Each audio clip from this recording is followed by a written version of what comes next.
ಆಕಾಶವಾಣಿ ಬಾಗಿಲೋಳು ಕೈ ಮುಗಿದು ಒಳಗೆ ಯಾತ್ರಿಕನೇ.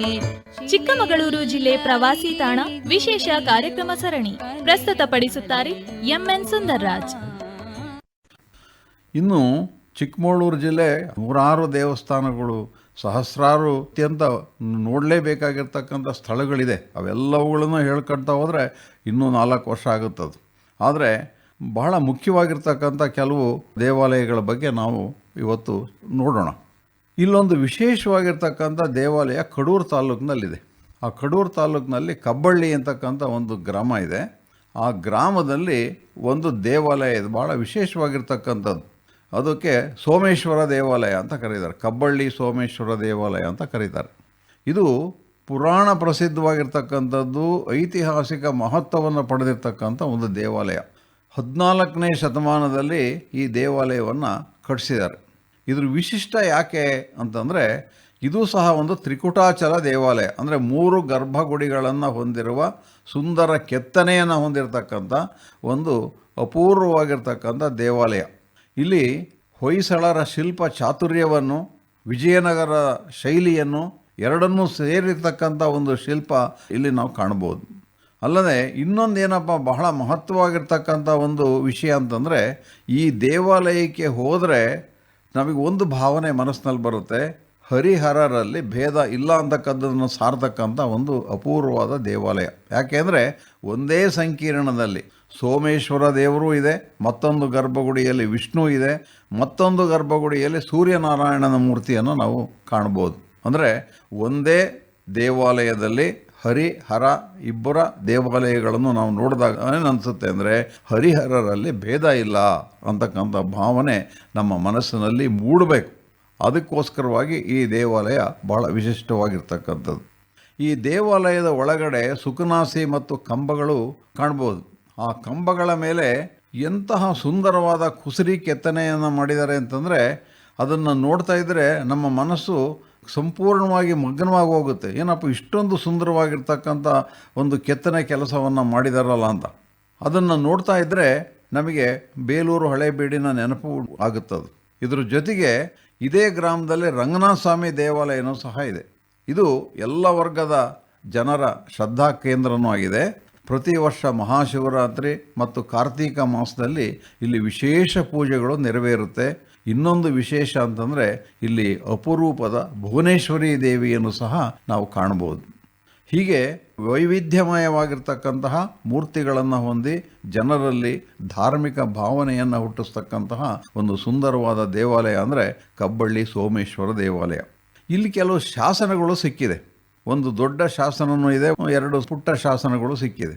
ಒಂದು ಶಿಲಾಶಾಸನದ ಪ್ರಕಾರ ಇಲ್ಲೊಂದು ಬಸದಿ ಇತ್ತು ಅಂತ ತಿಳಿದು ಬರುತ್ತೆ. ಯಾಕೆಂದರೆ ಆ ಬಸದಿಯಲ್ಲಿ ಕೆಲವು ಅಂಶಗಳನ್ನು ನೋಡಿದಾಗ ಇಲ್ಲೊಂದು ದೊಡ್ಡ ಬಸದಿ ಇತ್ತು ಅಂತ ಗೊತ್ತಾಗುತ್ತೆ.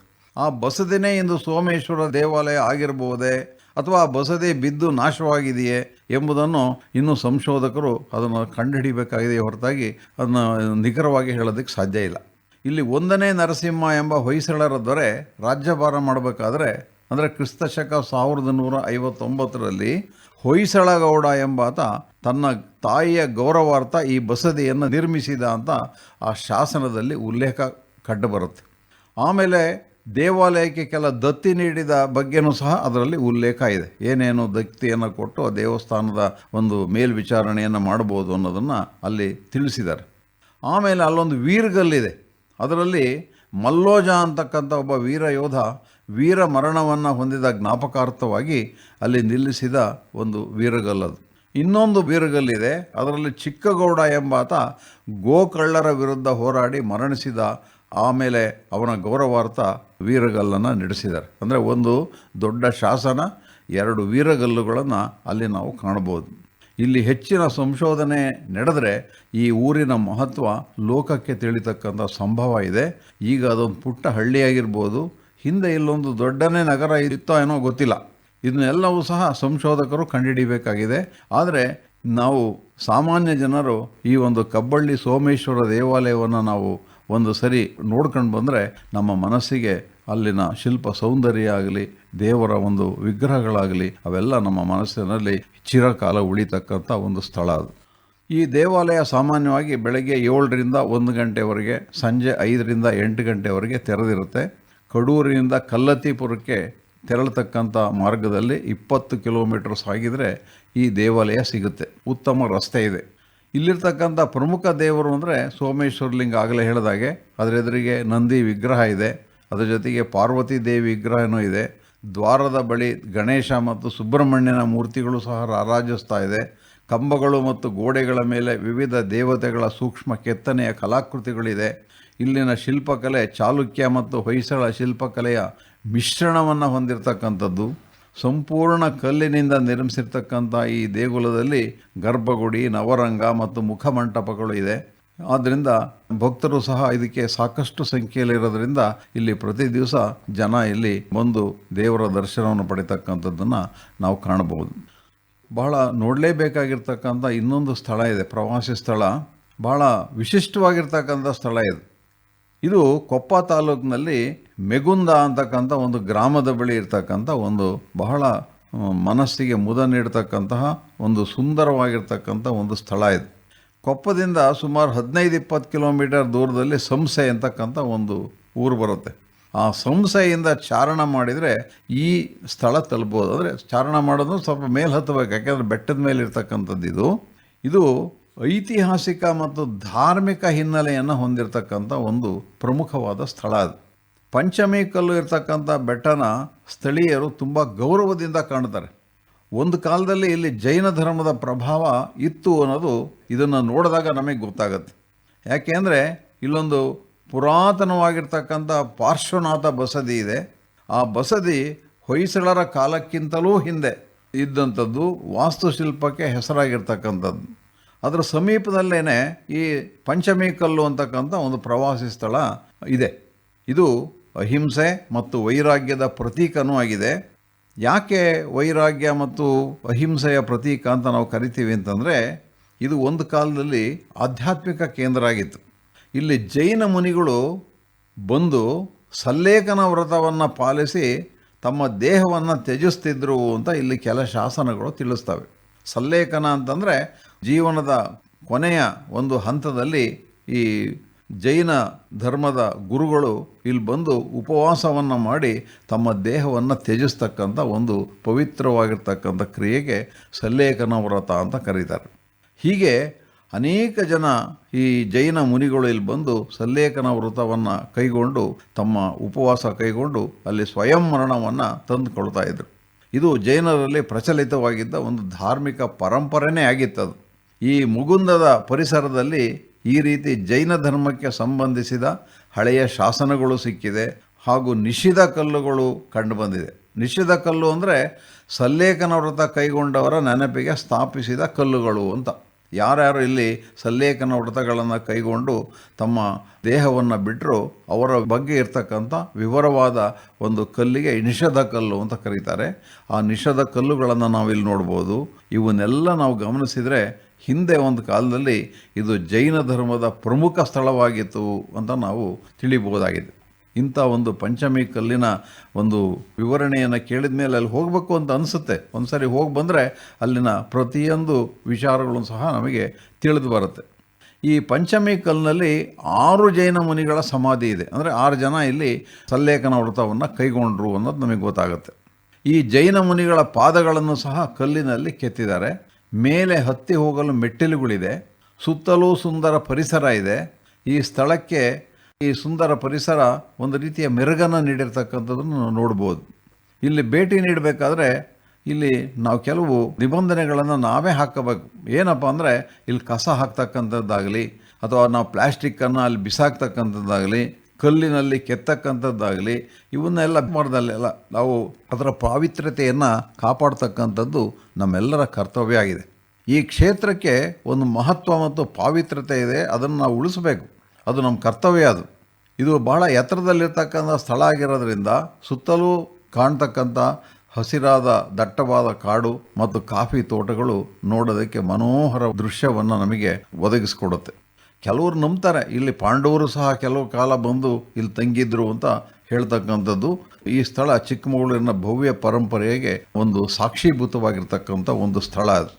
ಆಮೇಲೆ ಮುಂದೆ ನಾವು ಇನ್ನೊಂದು ಸ್ಥಳವನ್ನು ಭೇಟಿ ಮಾಡಲೇಬೇಕು. ಯಾಕೆಂದರೆ ಇದು ಚಿಕ್ಕಮಗಳೂರು ಜಿಲ್ಲೆಯ ಕುದುರೆಮುಖದ ಬಳಿ ಇರ್ತಕ್ಕಂಥ ಒಂದು ಐತಿಹಾಸಿಕ ಕೋಟೆ. ಅಂದರೆ ಕೋಟೆ ಅಂತ ಅದಕ್ಕೆ ಬಲ್ಲಾಳರಾಯನ ದುರ್ಗ ಅಂತ ಕರೀತಾರೆ. ಇದು ಕೋಟೆ, ಆದರೆ ಈಗ ಕೋಟೆ ಇಲ್ಲ, ಕೋಟೆ ಎಲ್ಲ ಬಿದ್ದೋಗಿದೆ. ಇದು ಪಶ್ಚಿಮ ಘಟ್ಟ ಪ್ರದೇಶದಲ್ಲಿದ್ದು ನಿಸರ್ಗ ಪ್ರಿಯರಿಗೆ ಮತ್ತು ಟ್ರೆಕ್ಕಿಂಗ್ ಮಾಡುವವರಿಗೆ ಬಹಳ ನೆಚ್ಚಿನ ತಾಣ ಆಗಿರ್ತಕ್ಕಂಥ ಒಂದು ಸ್ಥಳ ಇದು. ಈ ಕೋಟೆನ 12ನೇ ಶತಮಾನದಲ್ಲಿ ನಿರ್ಮಿಸಿರ್ತಕ್ಕಂಥದ್ದಕ್ಕೆ ದಾಖಲೆ ಇದೆ. ಹೊಯ್ಸಳರ ರಾಜ ಮೊದಲನೆಯ ವೀರಬಲ್ಲಾಳನ ಪತ್ನಿ ಈ ಕೋಟೆಯನ್ನು ನಿರ್ಮಿಸಿ ತನ್ನ ಪತಿಯ ಹೆಸರನ್ನು ಇಟ್ಲು. ಅದಕ್ಕೆ ಬಲ್ಲಾಳರಾಯನ ದುರ್ಗ ಅಂತ ಕರೀತಾರೆ. ಆ ಬಲ್ಲಾಳರಾಯನ ದುರ್ಗ ಇವತ್ತು ಅದು ಒಂದು ಪೂರ್ತಿ ಇತಿಹಾಸಕ್ಕೆ ಸೇರಿ ಹೋಗಿರ್ತಕ್ಕಂಥದ್ದು. ಅಲ್ಲಿ ಕೋಟೆ ಕಾಣೋದು ಕಡಿಮೆ, ಕೋಟೆಯ ಇದ್ದಂತಹ ಕುರುಹು ನಮಗೆ ಕಾಣುತ್ತದೆ. ಕುದುರೆಮುಖದ ಸಮೀಪ ಇರತಕ್ಕಂಥ ಸುಂಕಸಾಲೆ ಅಂತಕ್ಕಂಥ ಗ್ರಾಮದ ಬಳಿ ಈ ಕೋಟೆ ಇದೆ. ಈ ಕೋಟೆ ಬಹಳ ಶಿಥಿಲಾವಸ್ಥೆಯನ್ನು ತಲುಪಿದ್ದು ಅದರ ಅವಶೇಷಗಳನ್ನು ಮಾತ್ರ ನಾವು ನೋಡೋದಕ್ಕೆ ಸಿಗುತ್ತೆ. ಅಕ್ಟೋಬರ್ನಿಂದ ಮಾರ್ಚ್ ತಿಂಗಳ ಅವಧಿಯಲ್ಲಿ ಈ ಕೋಟೆಯನ್ನು ನೋಡೋದಕ್ಕೆ ಸೂಕ್ತ ಸಮಯ, ಯಾಕೆಂದರೆ ಮಳೆಗಾಲದಲ್ಲಿ ಹೋಗೋದಕ್ಕೆ ಕಷ್ಟ ಇಲ್ಲಿ. ಆದರೆ ಒಂದು ವಿಚಾರ ಏನು ಅಂದರೆ, ಇಲ್ಲಿ ಹೋಗೋದಕ್ಕಿಂತ ಮುಂಚೆ ಅರಣ್ಯ ಇಲಾಖೆಯ ಪೂರ್ವಾನುಮತಿಯನ್ನು ಪಡೀಲೇಬೇಕು. ಅದು ಕಡ್ಡಾಯ. ಅದು ಅವರಿಗೆ ತಿಳಿಸಿ ಅವರಿಂದ ಅನುಮತಿಯನ್ನು ಪಡೆದು ಈ ಸ್ಥಳಕ್ಕೆ ಬರಲೇಬೇಕು. ಇದು ಸಮುದ್ರ ಮಟ್ಟದಿಂದ ಸುಮಾರು 1500 ಮೀಟರ್ ಎತ್ತರದಲ್ಲಿರ್ತಕ್ಕಂಥದ್ದು. ಪ್ರಕೃತಿ ಸೌಂದರ್ಯ ವೀಕ್ಷಣೆಗೆ ಹೇಳಿ ಮಾಡಿಸಿದಂಥ ಸ್ಥಳ. ನಗರದ ಗದ್ದಲದಿಂದ ಕೆಲಕಾಲ ದೂರ ಇದ್ದು ಪ್ರಶಾಂತ ವಾತಾವರಣವನ್ನು ಅಪೇಕ್ಷೆ ಮಾಡೋರಿಗೆ ಈ ಸ್ಥಳ ಮನಸ್ಸಿಗೆ ತುಂಬ ಉಲ್ಲಾಸ ನೀಡುವುದರಲ್ಲಿ ಖಂಡಿತ ಸಂದೇಹನೇ ಇಲ್ಲ. ಇಲ್ಲೇ ಸಮೀಪ 300 ಮೀಟರ್ ಎತ್ತರದಿಂದ ಧುಮ್ಮಿಕ್ಕುವ ಬಂಡಾಜೆ ಜಲಪಾತವನ್ನು ಸಹ ನಾವು ಇಲ್ಲಿಂದ ನೋಡ್ಬೋದು. ಅದು ಬಹಳ ನೋಡೋದಕ್ಕೆ ನಯನ ಮನೋಹರವಾಗಿರ್ತಕ್ಕಂಥದ್ದು. ಇಲ್ಲಿಗೆ ಪ್ರಯಾಣ ಮಾಡಬೇಕಾದ್ರೆ ಚಿಕ್ಕಮಗಳೂರಿನಿಂದ 3 ಕಿಲೋಮೀಟರ್ ದೂರದಲ್ಲಿರ್ತಕ್ಕಂಥ ದುರ್ಗದಹಳ್ಳಿ ಅಲ್ಲಿಗೆ ಬರಬೇಕು. ದುರ್ಗದಹಳ್ಳಿಯಿಂದ ಪ್ರವಾಸವನ್ನು ಪ್ರಾರಂಭಿಸ್ಬೋದು. ಅಲ್ಲಿಂದ ಸುಮಾರು 200 ಮೀಟರ್ ದೂರ ಪ್ರಯಾಣ ಮಾಡಿದರೆ ವೈ ಜಂಕ್ಷನ್ ಅಂತಕ್ಕಂಥ ಒಂದು ಸ್ಥಳ ಬರುತ್ತೆ. ಆ ವೈ ಜಂಕ್ಷನ್ ಸ್ಥಳದಿಂದ ಒಂದು ಸ್ವಲ್ಪ ದೂರ ನಡೆದರೆ ಅಲ್ಲಿ ಕತ್ತರಿಸಿದ ಮೆಟ್ಟಿಲುಗಳನ್ನು ಹೊಂದಿರತಕ್ಕಂಥ ಬಂಡೆ ಕಾಣುತ್ತೆ. ಆ ಮೆಟ್ಟಿಲುಗಳನ್ನು ಹತ್ತಿ ಸಾಗದಂತೆಲ್ಲ ನಮಗೆ ಕೋಟೆಯ ದೃಶ್ಯ ನಮ್ಮ ಕಣ್ಣಿಗೆ ಬೀಳುತ್ತೆ. ಕೋಟೆ ಸಂಪೂರ್ಣವಾಗಿ ಬಿದ್ದು ಹೋಗಿರೋದ್ರಿಂದ ಆಗಲೇ ಹೇಳಿದಾಗೆ ಅವಶೇಷಗಳನ್ನು ಮಾತ್ರ ನಾವು ನೋಡ್ಬೋದು. ಆಮೇಲೆ ಇನ್ನೊಂದು ಬಹಳ ಮುಖ್ಯವಾಗಿರ್ತಕ್ಕಂಥದ್ದು ಅಂದರೆ ಇಲ್ಲಿ ಇಂಬಳಗಳ ಕಾಟ ಜಾಸ್ತಿ. ಇಂಬಳ ಅಂದರೆ ಸಾಮಾನ್ಯ ಮಲೆನಾಡಿನಾಗಿದ್ದರಿಗೆ ಅದು ಅರ್ಥವಾಗುತ್ತೆ, ಒಂಥರ ಜಿಗಣೆ ಇದ್ದಂಗೆ ಇರುತ್ತದು, ಅದು ಕಾಲಿಗೆ ಹತ್ತು ಬಿಡುತ್ತದು. ಅದಕ್ಕೋಸ್ಕರವಾಗಿ ಅಲ್ಲಿ ಹೋಗ್ತಕ್ಕಂಥವ್ರು ಒಂದು ಹಿಡಿ ಉಪ್ಪನ್ನು ತಗೊಂಡೋಗಿರ್ಬೇಕು. ಆ ಉಪ್ಪನ್ನು ಸೋಗಿಸಿದ್ರೆ ಆ ಉಂಬಳ ಬಿದ್ದೋಗ್ಬಿಡುತ್ತದು. ಈ ಉಂಬಳದ ಕಾಟದಿಂದ ಮುಕ್ತವಾಗ್ಬೋದು. ಮತ್ತೆ 200 ಕಿಲೋಮೀಟರ್ನಷ್ಟು ಮುಂದೆ ಚಾರಣ ಮಾಡಿದರೆ ಈ ಕೋಟೆ ಇದ್ದಂತಹ ಸ್ಥಳ ನಮಗೆ ಕಂಡುಬರುತ್ತೆ. ಅಲ್ಲಿನ ಹಸಿರಾದ ಹುಲ್ಲುಗಾವಲು ನಮ್ಮನ್ನು ಮುಗ್ಧಗೊಳಿಸುತ್ತೆ. ಅಲ್ಲಿಂದ ಒಂದು ಹಾದಿಯಲ್ಲಿ ಮುಂದೆ ಸಾಗಿದರೆ ನಮಗೆ ಜಲಪಾತನೂ ಕಾಣುತ್ತೆ. ಈ ಸ್ಥಳದಲ್ಲಿ ಗಾಳಿ ರಭಸವಾಗಿ ಬೀಸೋದ್ರಿಂದ ಭಾಳ ಎಚ್ಚರಿಕೆಯನ್ನು ವಹಿಸಬೇಕಾಗುತ್ತೆ. ಸ್ವಲ್ಪ ದೂರದಿಂದಲೇ ಈ ಬಂಡಾಜೆಯ ಜಲಪಾತದ ಶಬ್ದ ನಮ್ಮ ಕಿವಿಗಳಿಗೆ ಅಪ್ಪಳಿಸುತ್ತೆ. ದೂರದಲ್ಲಿರ್ತಕ್ಕಂಥ ಕಣಿವೆಗಳ ದೃಶ್ಯ ನಿಜಕ್ಕೂ ನಮ್ಮ ಆಯಾಸವನ್ನು ಪರಿಹರಿಸಿ ನವ ಉತ್ಸಾಹವನ್ನು ಮೂಡಿಸ್ತಕ್ಕಂಥದ್ದನ್ನು ನಾವು ಕಾಣ್ಬೋದು. ಅಲ್ಲಲ್ಲಿ ಜಾರುವ ಬಂಡೆ ಇರೋದ್ರಿಂದ ಜಾರುವ ಸಂಭವ ಇರುತ್ತೆ. ಅದರಿಂದ ಚಾರಣ ಮಾಡಬೇಕಾದ್ರೆ ತುಂಬ ಎಚ್ಚರಿಕೆ ವಹಿಸ್ತಕ್ಕಂಥದ್ದು ಅವಶ್ಯಕ. ಇಲ್ಲಿ ಒಂದು ರಾಣಿಝರಿ ಅಂತ ಒಂದು ಸ್ಥಳ ಇದೆ. ಇಲ್ಲಿ ಆಗಿನ ಕಾಲದ ಮಹಾರಾಣಿ ಜಾರು ಬಿದ್ದು ಪ್ರಾಣ ಕಳ್ಕೊಂಡ್ಲಂತಲ್ಲಿ. ಅದಕ್ಕೆ ಆ ಸ್ಥಳವನ್ನು ರಾಣಿಝರಿ ಅಂತ ಕರೀತಾರೆ. ಭಾಳ ಜನ ಬರ್ತಾರೆ, ಮಳೆಗಾಲದಲ್ಲೂ ಇದನ್ನು ನೋಡಬೇಕು ಅಂತ ಬರ್ತಾರೆ. ಯಾಕೆಂದರೆ ಅವಾಗ ಪ್ರಕೃತಿ ಸೌಂದರ್ಯ ಇನ್ನೂ ಚೆನ್ನಾಗಿ ಆಸ್ವಾದನೆ ಮಾಡ್ಬೋದು ಅಂತ. ಆದರೆ ಭಾಳ ಎಚ್ಚರಿಕೆಯಿಂದ ಇಲ್ಲಿ ಓಡಾಡ್ತಕ್ಕಂಥದ್ದು ಭಾಳ ಅವಶ್ಯಕ. ಇಲ್ಲಿ ದುರ್ಗದಹಳ್ಳಿಯಲ್ಲಿ ತಂಗೋದಕ್ಕೆ ಅನೇಕ ಹೋಮ್ ಸ್ಟೇಗಳಿದೆ. ಮೂಡಿಗೆರೆಯಿಂದ 34 ಕಿಲೋಮೀಟರ್ ದೂರ ಇರೋದನ್ನ ಸಂಕಸಾಲೆಗೆ ಬಸ್ ವ್ಯವಸ್ಥೆ ಇದೆ. ಅಲ್ಲಿಂದ ಮುಂದೆ ದುರ್ಗದಹಳ್ಳಿ ಹೋಗೋದಕ್ಕೆ ಖಾಸಗಿ ವಾಹನವನ್ನು ಅವಲಂಬಿಸಬೇಕಾಗತ್ತೆ. ಚಾರಣಕ್ಕೆ ಸುಮಾರು 7-8 ಗಂಟೆಗಳ ಕಾಲ ಬೇಕಾಗುತ್ತೆ. ಆದ್ದರಿಂದ ಬೆಳಗ್ಗೆ ಬೇಗ ಹೋಗಿ ಕತ್ತಲಾಗೋದ್ರೊಳಗೆ ಮತ್ತೆ ಆ ಸ್ಥಳವನ್ನು ಸೇರ್ಕೊಳ್ತಕ್ಕಂಥದ್ದು ಬಹಳ ಅವಶ್ಯಕ. ಮತ್ತು ಆಗಲೇ ಹೇಳಿದಾಗೆ ಆಹಾರ ಮತ್ತು ನೀರನ್ನು ಒಯ್ಯೋದು ಮಾತ್ರ ಮರಿಬೇಡಿ, ಯಾಕೆಂದರೆ ಅಲ್ಲಿ ಏನೂ ಸಿಗಲ್ಲ. ಅಲ್ಲಿ ಯಾವ ಒಂದು ಸೌಲಭ್ಯನೂ ಸಹ ಇಲ್ಲ. ಬಾಗಿಲೋಳು ಕೈ ಮುಗಿದು ಒಳಗೆ ಯಾತ್ರಿಕನೇ. ಇದುವರೆಗೆ ಚಿಕ್ಕಮಗಳೂರು ಜಿಲ್ಲೆ ಪ್ರವಾಸಿ ತಾಣ ವಿಶೇಷ ಕಾರ್ಯಕ್ರಮ ಸರಣಿ ಕೇಳಿದಿರಿ. ಪ್ರಸ್ತುತಪಡಿಸಿದವರು ಎಂಎನ್ ಸುಂದರ್ರಾಜ್. ನಿರ್ವಹಣೆ ಆಕಾಶವಾಣಿ ಭದ್ರಾವತಿ ಕೇಂದ್ರದ ಕಾರ್ಯಕ್ರಮ ಮುಖ್ಯಸ್ಥರಾದ ಎಸ್ಆರ್ ಭಟ್.